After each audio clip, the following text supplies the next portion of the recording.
உணவு டெலிவரி நிறுவனம் ஒன்றை ஏமாற்றி இளைஞர் ஒருவர் 2 வருடங்களாக இலவச சாப்பாட்டினை சாப்பிட்டிருக்கிறார். அது குறித்து பார்க்கலாம்.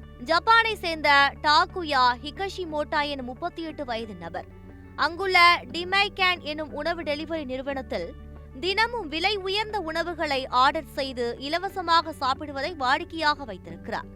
அதாவது உணவை ஆர்டர் செய்துவிட்டு டெலிவரி ஏஜென்ட்டிடம் வீட்டிற்கு வெளியே சாப்பாட்டை வைத்துவிட்டு செல்லுங்கள் என கூறிவிடுவார்.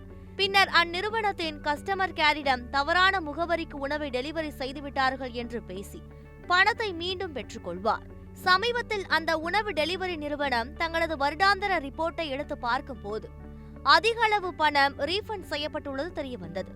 இதன் பின்னரே அந்த நபர் 2 ஆண்டுகளாக தங்களை ஏமாற்றி சாப்பிட்டிருக்கிறார் என்பதை கண்டறிந்திருக்கின்றனர். 1095 முறை உணவுகளை ஆர்டர் செய்து டாகுயா இலவசமாக ருசி பார்த்திருக்கிறார். இதன் மொத்த மதிப்பு 19 லட்சம் ரூபாய் ஆகும். இதையடுத்து உணவு டெலிவரி நிறுவனம் அளித்த புகாரின் அடிப்படையில் டாகுயா கைது செய்யப்பட்டிருக்கிறார். இதுகுறித்து டாகுயா, முதலில் உண்மையிலேயே தவறான முகவரிக்கு உணவை டெலிவரி செய்துவிட்டார்கள். அப்போது கஸ்டமர் கேரை தொடர்பு கொண்டு பணத்தை பெற்றேன். பின்னர் அதை வாடிக்கையாக செய்ய ஆரம்பித்து விட்டேன். விட முடியவில்லை என்று தெரிவித்திருக்கிறார்.